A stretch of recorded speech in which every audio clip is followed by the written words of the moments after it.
ही हमारे साथ होते हैं और फिर भी कहते हैं राम मंदिर बेकार बना है। क्या आप इसको स्वीकार करेंगे?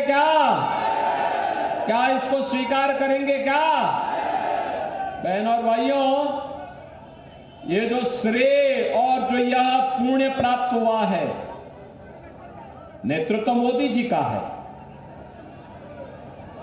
लेकिन इसके वास्तविक श्रेय के हकदार आप हैं, जिन्होंने कमल चुनाव चिन्ह पर वोट दिया है। और मैं इसलिए कह रहा हूं, आप अपनी वर्तमान और भावी पीढ़ी को कहने के हकदार हैं कि देखो 500 वर्षों का इंतजार समाप्त करके रामलला को हमने विराजमान कराया है अयोध्या में। वो कहेंगे कैसे? कहना भाई देखो, मोदी जी और योगी जी जो प्रधानमंत्री और मुख्यमंत्री बने हैं ना, हमने कमल निशान दबाया था तब बने हैं, क्योंकि हमारी ताकत तो आप ही लोग हैं।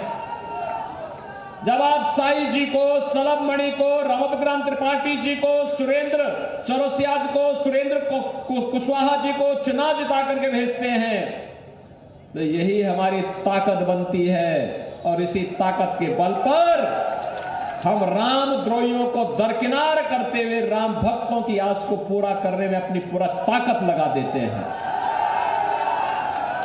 तो ये पुण्य आपके साथ में है। और इसलिए बहनों और भाइयों, ये पुण्य इसलिए क्योंकि हम नए भारत में रह रहे हैं और नए भारत का नेतृत्व मोदी जी कर रहे हैं। मोदी जी के नेतृत्व में आज भारत का सम्मान बढ़ा है। भारत दुनिया की सबसे बड़ी अर्थव्यवस्था बनने की ओर अग्रसर हुआ है। भारत की सीमाएं सुरक्षित हुई हैं। अब देखो, सीमा सुरक्षित हुई है और सेना के एक बड़े अधिकारी का पुत्र आपके यहां भाजपा ने प्रत्याशी बना करके उतारा है। लेफ्टिनेंट जनरल प्रकाश मणि त्रिपाठी जी के सुपुत्र हैं श्री शशांक मणि त्रिपाठी जी। मोदी जी ने जो पंच प्रण की बात कही, उसमें एक बात यह भी कही कि हमें अपने सुरक्षा बलों का सम्मान करना होगा।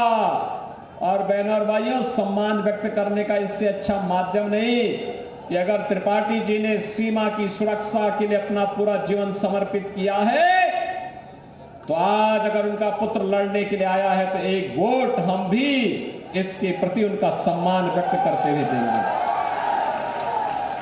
बहनों और भाइयों, याद करिए, कांग्रेस के समय में आतंकी घटनाएं घटित होती थी। हम लोग बोलते थे कि भाई आतंकवाद से निपटो। कांग्रेस के लोग और समाजवादी पार्टी के लोग क्या कहते थे? ये कहते थे आतंकवादी सीमा पार के हैं। और आज आप देखते होंगे, पटाखा भी जोर से फट जाए ना तो पाकिस्तान पहले सफाई देता, कहता साहब मेरा हाथ नहीं है। उसे मालूम है मोदी जी के नेतृत्व में आतंकवाद और नक्सलवाद समाप्त हुआ है, और उसे मालूम है ये नया भारत है, छेड़ता नहीं है, लेकिन कोई छेड़ेगा तो छोड़ता भी नहीं है, छोड़ता भी नहीं है। एयर स्ट्राइक और सर्जिकल स्ट्राइक करके पाकिस्तान के अंदर घुस करके जहां कहीं छुपे होंगे और उसको छुपाने वाले आकाओं को भी वहीं नष्ट करके भारत की सुरक्षा और अपने नागरिकों को सुरक्षा आज का भारत दे रहा है। विकास के बड़े बड़े कार्य हो रहे हैं। हाईवे 4 लेन, 6 लेन, 12 लेन के एक्सप्रेसवे बन रहे हैं, चीनी मिलें लग रही हैं, मेडिकल कॉलेज बन रहे हैं, AIIMS, IIT, IIM, IIIT, NIT, world class university. आपके बगल में एक कृषि विश्वविद्यालय हम बना रहे हैं, और साथ साथ देवरा बाबा, पूज्य देवरा बाबा के नाम पर मेडिकल कॉलेज आपके देवरिया में प्रारंभ हो गया है। बहनों और भाइयों, कोई सोचता था देवरिया में मेडिकल कॉलेज बनेगा? कोई सोचता था क्या? आज तो बन गया ना। कोई सोचता था कि गोरखपुर में एम्स बनेगा? आज बन गया ना। ये भाजपा के कारण ही हुआ है। और बहनों और भाइयों, विकास भी है। अब तो हर घर नल की योजना भी है, नल पर जल भी है। शुद्ध पेयजल, इंसेफ्लाइटिस समाप्त। देखो यूपी में हम लोगों ने 2 काम बखूबी किया है। प्रभु राम को विराजमान करने के लिए पूरी ताकत लगाई। प्रभु राम 500 वर्षों के बाद विराजमान हो गए। माफिया का राम नाम सत्य है किया है, और इंसेफ्लाइटिस को भी समाप्त किया है। इंसेफ्लाइटिस समाप्त हुआ है ना। मासूम बच्चे मरते थे, गरीबों के, दलितों के, ये सब बच्चे इसी सीजन में जैसे ही जून समाप्त होता था, हर घर में, हर जनपद में एक विचलन पैदा होती थी। लोग चिंतित होते थे, पता नहीं इस कमबख्त बीमारी से कौन बच्चा चपेट में आ जाए। लेकिन बहनों और भाइयों, आज आपके आशीर्वाद से बीजेपी की सरकार प्रदेश में और केंद्र में बनी, इंसेफ्लाइटिस समाप्त। अब कोई मासूम चिकित्सा सुविधा के अभाव में दम नहीं तोड़ सकता है। बीमारी ही नहीं आएगी, न रहेगा बांस, न बजेगी बांसुरी। बहनों और भाइयों, यह भी किया गया। और गरीबों के लिए तो आप सोचो, यह समाजवादी पार्टी और कांग्रेस के समय में गरीब भूख से मरता था, आज 80 करोड़ लोगों को फ्री में राशन। पहले बीमारी की चपेट में हर व्यक्ति आता था क्योंकि गंदगी होती थी। आज 12 करोड़ घरों में शौचालय का निर्माण। आज आप कहीं जाइए, 60 करोड़ लोग 5 लाख रुपए की आयुष्मान भारत के कार्ड की सुविधा प्राप्त कर रहे हैं। वे देश के अंदर कहीं भी जाकर के अपना उपचार करा सकते हैं। और मोदी जी ने कहा है 4 जून को जब फिर एक बार मोदी सरकार आएगी, क्या आएगी फिर एक बार, तो 70 वर्ष से ऊपर के हर एक व्यक्ति को प्रतिवर्ष 5 लाख रुपए की स्वास्थ्य बीमा उपलब्ध कराएंगे। ठीक है ना। किसान को किसान सम्मान निधि मिल रहा है, घर घर में शौचालय बन गए हैं, रसोई गैस के कनेक्शन फ्री में मिल गए हैं। पहले कांग्रेस के समय क्या होता था, रसोई गैस के कनेक्शन ही नहीं मिलते थे, और अगर किसी ने ले लिया और त्योहार और पर्व के दिन, पर्व और त्योहार के दिन रसोई गैस समाप्त, तो घर का जो मर्द होता था वो रसोई गैस का सिलेंडर लेके जाता था, सिर पे रख करके जाता था, एजेंसी में खड़ा होकर कहता था भाई घर में रसोई गैस नहीं है, घर में कोई भोजन नहीं बन पाएगा, पकवान नहीं बन पाएंगे, अतिथि आए हुए हैं। तो रसोई गैस तो नहीं मिलती थी, पुलिस का डंडा जरूर मिल जाता था। और अगर खाली वह व्यक्ति घर आता था तो घर में बेलना की मार अलग से खाता था। खाता था ना, खाता था ना, क्यों साई जी, होता था ना ये है भाई। आप में से बहुत सारे लोग इसके गवाह हैं। लेकिन आज तो मेहमानदारी भी अच्छी हो दे रही है, क्योंकि गरीबों के घर बन गए हैं, बिजली का कनेक्शन भी मिल गया है, रसोई गैस भी आ गया है।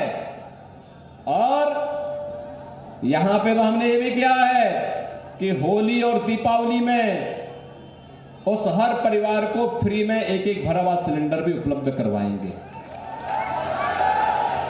ये साई जी ने ही दबाव बनाया था, ये सलम मणि वगैरह यही दबाव बनाए थे, कहा होली दीपावली हमारे प्रमुख पर्व है, फ्री में दो एक सिलेंडर भर करके।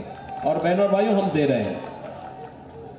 और मोदी जी ने कहा है 4 करोड़ गरीबों के घर बन गए हैं, बाकी जो बचे हैं आपको मैं कह रहा हूं, आप उनका रजिस्ट्रेशन करवा लीजिए, कच्चा घर होगा जिसका, सबको एक मकान उपलब्ध करवा देंगे। बहनों और भाइयों, सुरक्षा भी, सम्मान भी, विकास भी, गरीब कल्याण भी, विरासत भी और विकास भी, आस्था का भी सम्मान है। एक तरफ भारतीय जनता पार्टी मोदी जी के नेतृत्व में सब कर रही है, ये जो सब कुछ जो दिया है, क्या किसी का चेहरा देख करके, क्या किसी जाति देख करके, क्या क्या एक ही मंत्र था, सबका साथ, सबका साथ, सबका विकास। और दूसरी तरफ कांग्रेस और समाजवादी पार्टी का गठबंधन। बहनों भाइयों, मैं आपको बताना चाहता हूं, जब भी ये गठबंधन होता है 2 लड़कों की, ये बड़ा अनर्थकारी है। जब भी बनता है आतंकी घटनाएं घटित होती हैं। याद करिए, समाजवादी पार्टी की सरकार प्रदेश में थी और केंद्र में कांग्रेस की सरकार। अयोध्या में रामलला के मंदिर पर हमला हुआ था, काशी में संकट मोचन मंदिर पर हमला हुआ था। अखिलेश यादव ने मुख्यमंत्री बनने के बाद सबसे पहला काम क्या था? आतंकवादियों के मुकदमों को वापस लेने की कार्रवाई को हस्ताक्षर किए थे, वो तो न्यायालय ने रोक दिया था। बहनों और भाइयों, दूसरा, ये जब भी हुआ ये तो खारिज हो चुके हैं पहले, 14 में, 17 में, 19 में, 22 में। ब्रांड नया बनाया है लेकिन माल पुराना ही है, इनका भी कुछ भी नया नहीं है। नए नाम से आ गए हैं, जनता जिसको खारिज कर चुकी है। केवल बाहर का लेपन लगा करके फिर से ये लोग आकर के जनता को गुमराह करेंगे। क्या कह रहे हैं? झूठ क्या बोलेंगे? कहेंगे कि आरक्षण बीजेपी समाप्त कर देगी। अरे मोदी जी 10 वर्ष से प्रधानमंत्री है। मोदी जी ने बाबा साहब भीमराव अंबेडकर का सम्मान किया। बाबा साहब भीमराव अंबेडकर के पंच तीर्थों का निर्माण मोदी जी के समय में हुआ है। बीजेपी की सरकार थी तब बाबा साहब भीमराव अंबेडकर को बीजेपी के समर्थन से भारत रत्न मिला और भारतीय जनता पार्टी और मोदी जी ने प्रतिबद्धता व्यक्त की है कि बीजेपी के रहते हुए कोई अनुसूचित जाति, जनजाति और पिछड़ी जाति का आरक्षण समाप्त नहीं कर सकता है, कोई नहीं कर सकता है। यूपीए की सरकार थी तब भी उसने करने का प्रयास किया था। पहले जस्टिस रंगनाथ के नेतृत्व में कमेटी बना करके उसने ओबीसी को मिलने वाला आरक्षण मुसलमानों को देने का प्रयास किया। बीजेपी ने विरोध किया, हम लोग संसद में थे, खूब विरोध किए, नहीं सफल हो पाए। तो उसके बाद उन्होंने जस्टिस राजेंद्र सच्चर की अध्यक्षता में कमेटी गठित की और क्या किया कि मुसलमानों को अनुसूचित जाति में शामिल करवा करके अनुसूचित जाति को मिलने वाले आरक्षण को ही बंदर बांट करने का प्रयास किया था। हमने तब भी विरोध किया था। हमने कहा था कि अनुसूचित जाति, जनजाति और पिछड़ी जाति को मिलने वाले आरक्षण में कोई कटौती नहीं होनी चाहिए, यह अधिकार उनको मिलना ही चाहिए। देश के संविधान के साथ खिलवाड़ तो कांग्रेस ने किया। पहले उसने बाबा साहब भीमराव अंबेडकर को हराया, फिर उसने बाबा साहब भीमराव अंबेडकर का अपमान किया, फिर उसने बाबा साहब भीमराव अंबेडकर के सम्मान के विरुद्ध जाकर के कश्मीर में धारा 370 लगाई और फिर भारत के संविधान का गला घोंटने के लिए 1975 में देश के अंदर इमरजेंसी लगाई। कांग्रेस ने देश के संविधान में सर्वाधिक संशोधन किए। यह कांग्रेस है, यह लगातार भारत के संविधान विरोधी आचरण करती है, लेकिन आज गुमराह कर रही है, कह रही है कि बीजेपी आएगी संविधान बदल देगी। अरे बीजेपी तो संविधान का सम्मान करती है, लेकिन बहनों और भाइयों, इनका मैनिफेस्टो बात बात इस बात को कहता है कि फिर से आपके आरक्षण के अधिकार पर सेंध लगाने का कुछ प्रयास करेंगे। बीजेपी इसको होने नहीं देगी। लेकिन मैं आया हूं कुछ कहने के लिए। एक, इनका मैनिफेस्टो कहता है, क्या कहता है? इनका मैनिफेस्टो कहता है कि अगर कांग्रेस नेतृत्व की सरकार बनेगी तो पर्सनल लॉ लागू करेंगे। पर्सनल लॉ का मतलब जानते हैं आप? बेटी स्कूल नहीं जा पाएगी, महिलाएं मार्केट और खेत में नहीं जा पाएंगी, बुर्का पहन करके घर के अंदर कैद होना पड़ेगा। अरे हिंदुस्तान है, हिंदुस्तान में शरिया कानून लागू नहीं होगा। शरीयत से नहीं, संविधान से भारत चलेगा। बाबा साहब भीमराव अंबेडकर के द्वारा बनाए गए संविधान से भारत चलेगा। कांग्रेसी, तुम्हारे मंशा कभी पूरे नहीं होने वाले हैं। तुम देश के खिलाफ जो साजिश कर रहे हो, एक तरफ शरिया कानून, तालिबानी कानून भारत के अंदर लागू करना चाहते हो और दूसरी तरफ कहते हैं सत्ता में आएंगे तो अल्पसंख्यकों को उनकी रुचि के अनुसार खान पान की स्वतंत्रता देंगे। अब मैं पूछना चाहता हूं, कौन सा खान पान है अपनी रुचि, उनकी रुचि का? अरे रोटी आप भी खाते होंगे, अल्पसंख्यक भी खाता है, बहुसंख्यक भी खाता है। चावल बहुसंख्यक भी खाता है, अल्पसंख्यक भी खाता है। दाल और सब्जी बहुसंख्यक भी खाता है, अल्पसंख्यक भी खाता है। लेकिन एक जगह पे आके ठन जाती है। ठन तब जाती है जब अल्पसंख्यक कहता है कि मैं गौ हत्या करूंगा, गौ मांस खाऊंगा, तो हिंदू कह पड़ता खड़ा होकर कहता है जन्म जन्म का नाता है, गाय हमारी जन्म जन्म का नाता है, गौ माता को कटने नहीं देंगे, देश को बंटने नहीं देंगे। ये हर भारतीय का संकल्प होना चाहिए। और कांग्रेस कह रही है हम गौ कसी करवाएंगे। अरे राम जन्मभूमि का जो पुण्य आपके साथ जुड़ा हुआ है, क्या इसको गौ कसी करवा करके, कांग्रेस को वोट देकर के गौ कसी करवा करके पाप में बदलेंगे क्या?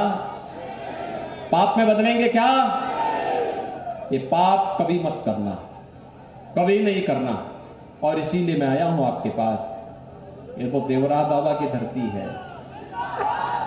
पूज्य देवरा बाबा ने कहा था, उन्होंने कहा था जब तक भारत की धरती पर गौ हत्या होगी भारत प्रगति नहीं कर सकता। और इसीलिए उत्तर प्रदेश में अगर हम सफल हुए हैं आज, तो मैंने सबसे पहले दिन क्या काम किया था? स्लॉटर हाउसेस सब बंद करवा दिए। मैंने कहा कोई स्लॉटर हाउस नहीं चलना चाहिए, जीव हत्या नहीं होगी, और अगर किसी ने किया तो उसको फिर उठा के बंद कर देंगे उसी स्लॉटर हाउस में। और बहनों और भाइयों, आज उत्तर प्रदेश में शांति है, सौहार्द है, दंगा नहीं होता है। बड़े बड़े माफिया सब मिट्टी में दफन हो चुके हैं, हो गए ना, या तो जेल में या जहन्नुम में। जेल जाने का रास्ता ही नहीं है, ऊपर जाने का रास्ता ही नहीं है। और इसीलिए आए हैं आपसे कहने के लिए